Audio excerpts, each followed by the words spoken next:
का विरोधी होगा।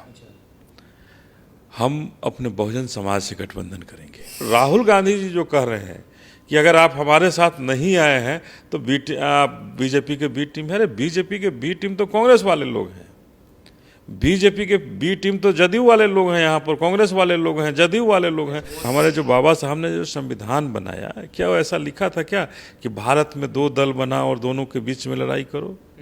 ये तो मुर्गा फंसाने वाली बात है कि इधर फंसो नहीं तो उधर फंसो। हमारी शीर्ष नेतृत्व, हमारी आदरणीय राष्ट्रीय अध्यक्षा बहना ने अगर कहा है कि हम बहुजन समाज से गठबंधन करेंगे और किन्हीं ऐसी ताकतों से, कोई भी देश की ऐसी ताकत जो देश की कमज़ोर करती हो, देश की व्यवस्था को कमज़ोर करती हो, हमारी बहुजन समाज को कमज़ोर करती हो, और उसके साथ गठबंधन का कदापि संभावना, ऐसी स्थिति में नहीं फंसना चाहिए।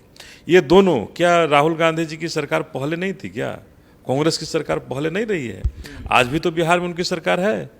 बिहार में क्या हो रहा है? आए दिन बहुजन समाज के हो, उनकी हत्या हो रही है, न्याय नहीं मिल रहा है।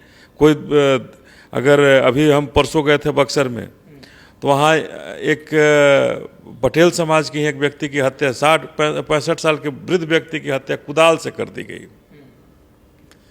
तो कहाँ है न्याय? कहाँ मिला न्याय?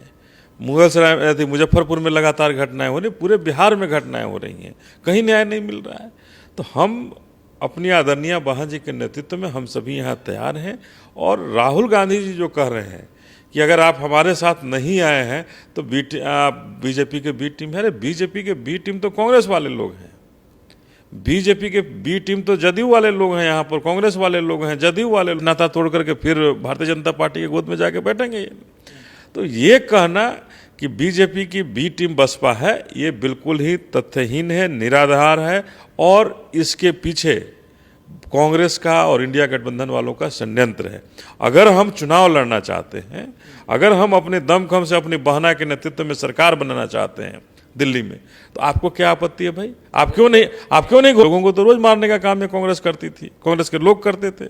तो ये संविधान बचाने वाली सरकार नहीं है, इंडिया के लोग संविधान बचाने वाले लोग नहीं हैं। एनडीए के तो नहीं है, लेकिन इंडिया के भी लोग संविधान बचाने वाले लोग नहीं हैं, ये संविधान जलाने वाले लोग हैं। इनसे भारत की जनता को जागरूक होने की ज़रूरत है, पहचानने की ज़रूरत है कि इंडिया हो या एनडीए हो, एक सांपनाथ हैं तो एक नागनाथ हैं, और दोनों से भारत की जनता को बचनी होगी।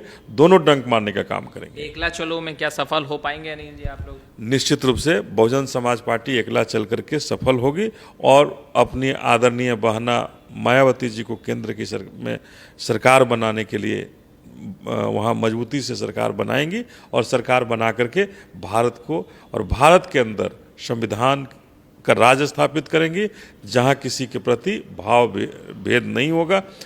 नहीं होगा, चाहे वो किसी भी जाति के हों, किसी भी धर्म के हों, सबका भारत होगा, और सबका एक साथ लेकर के वो एक भारत का नवनिर्माण करेंगी। बिहार में कितनी सीटों पर चुनाव लड़ेगी आपकी पार्टी? क्या 40 में 40? बिहार में 40 में 40 सीट पर चुनाव लड़ेंगे, और मजबूती के साथ दर्जनों सीटें यहाँ जीतने के लिए बहुजन समाज पार्टी कार्य कर रही है। कौन किसके साथ बैठेगा, मैं पहले भी कहा हूँ, फिर डंके की चोट पर कहना चाहता हूँ कि ये दोनों ही कब कहाँ एक साथ बैठेंगे और कब ये इन लोगों की बात होकर के फिर एक हो जाएंगे, कहना मुश्किल है। इसलिए इनके बीच में टीका टिप्पणी करना हमें लगता है कि गलत होगा। ये कभी भी ड्राइंग रूम से फिर बाहर आ सकते हैं। अभी हो सकता है ड्राइंग रूम पॉलिटिक्स कर रहे होंगे, और ड्राइंग रूम से बाहर कभी भी आ सकते हैं कि हम एक हो गए। तो इसलिए इनके बारे में ये कहना कि नहीं, हम बिहार के बारे में ये कह रहे हैं, अमित शाह जी नीतीश कुमार जी के बारे में ये कह रहे हों, और नीतीश कुमार के पार्टी के लोग अमित शाह के बारे में कुछ कहें, तो ये दोनों ही तथ्यहीन, हमें लगता है कि तथ्य से परे है, और दोनों में कहीं कोई सामंजस्य नहीं हो सकती है। चुनाव की परिस्थितियां बन रही है बिहार में, लोकसभा से पहले विधानसभा का चुनाव हो जाए, ऐसा हमें नहीं लगता है। हमें नहीं लगता है कि एक राष्ट्र एक चुनाव की जो बात हो रही है उसमें सफल हो पाएंगे लोग। चूँकि अगर एक राष्ट्र एक चुनाव की बात करते हैं तो एक राष्ट्र एक शिक्षा भी होनी चाहिए, एक राष्ट्र एक सबको अधिकार भी होनी चाहिए, एक राष्ट्र एक रोजगार भी होनी चाहिए, एक राष्ट्र एक खेत भी होनी चाहिए, जमीन की पट्टीदारी भी होनी चाहिए। तो ऐसा नहीं लगता है। ये देश को गुमराह करने के लिए जो अभी मुद्दे जो हैं उनसे भटकाने का एक प्रयास हो सकता है भारत की सरकार का। और अमित शाह तो दावा करके गए बिहार से कि बिहार में चुनाव बहुत जल्द होगा। अमित शाह जी भाई अभी देश के मालिक बने बैठे हैं, तो निश्चित रूप से वो कहे होंगे तो उसके बीच में कुछ उनके पीछे कहने के पीछे कुछ तथ्य होगा। लेकिन जिस तरह से ये सत्र बुलाया गया है, आज से सत्र शुरू हुआ है, 3 दिन का ये सत्र है, हमें ऐसा नहीं लगता है कि देश इतने बड़े आपदा से निपटने को तैयार है, और ये एक बहुत बड़ी आपदा होगी भारत के लिए और भारत के संविधान के लिए।